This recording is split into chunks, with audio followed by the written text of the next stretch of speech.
Welcome back, ladies and gentlemen. So in this video, we are going to start talking about object-oriented programming, at least the introduction. But for us to understand object-oriented programming, which is the core of all object-oriented programming classes or frameworks, we need to understand the basics first. At the bottom of any object-oriented programming, we have what we call a class. Now, let's go ahead and use an analogy because I think this is the best way for us to really grasp this idea of classes and objects and so forth. It's a very crucial one, so I really want to take the time to give you as many tools as possible. That way you have a really strong understanding of what a class is.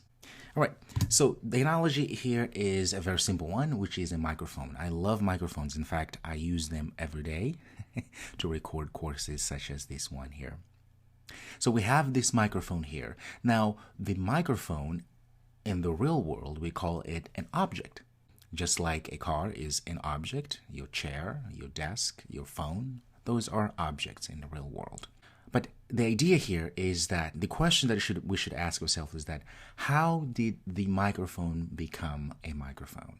That is the question, indeed. So if we go back to see how the microphone became a microphone, of course, there's a lot of details to create a microphone. There's a lot of things that go into actually having a microphone, right? But let's, for simplicity here, what are we going to do? We are going to abstract out all of that and just focus on the structural or the design of the microphone, if that makes any sense. Okay, so before the microphone became a microphone, somebody or a team of people had to come together and design that microphone. Essentially, they had to put together a blueprint, the model or a model of what would end up being a microphone. And once they had that blueprint, then they were able to send it to where? Well, to the manufacturer or the factory where they had all the tools and all the parts needed to actually build the microphone, right? In order to have a microphone, we have to have a blueprint, the model, we could call it, and then this blueprint, the model, is taken to the manufacturer who will know exactly what to do in order to create the actual microphone, which is the object in this case that we can just buy and start utilizing it. Now, with that analogy, so we said here we have this blueprint. In this case, the blueprint in programming is what we call a class, right? Which is what it's taken for to the manufacturer.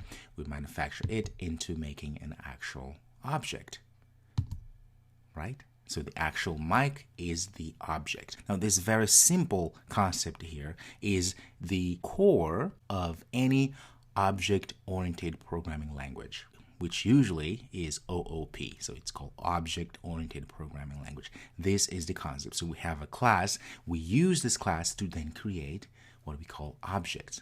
The distinction here is that this blueprint can be used as many times as we wish to create as many objects possible. To add to this analogy, you can look at how an architect puts together a blueprint of a house, and then with only one blueprint, he or she can actually make 100 copies of those and send them out to all the constructors around town or in the country, and they will build that house. So the blueprint is the class, and the house is indeed the object, the actual thing, if you will. So we have the blueprint, the class, and then we have the actual object. That's it. That's the simplicity of things. So classes, to give a little bit of context here again, classes or a class is a template, a blueprint for creating objects, the real thing. So without classes, we don't have objects because we need to have that map, that blueprint. Now let's look at the class's anatomy because this is very important. So if we look at the blueprint, if we look, for instance, at the blueprint of the mic, you'll notice that the mic has properties or attributes, okay? So it could have color, names, mic type, size, circumference, so many attributes and properties, okay? But it could also have methods. And now we are going back to what does the mic do? What are the properties or what are the functions that it can do? Well, a mic it can turn on, it can turn off, we can set the volume, we can set the gain, mute, and so many other things as well. So these are characteristics of our blueprint of our class, which means with those characteristics, we can then create as many objects, as many real-world mics as we want. All of them, of course, will have those properties and methods too.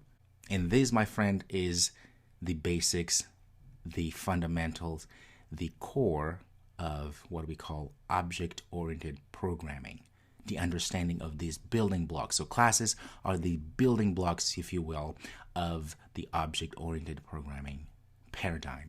This is a very important concept.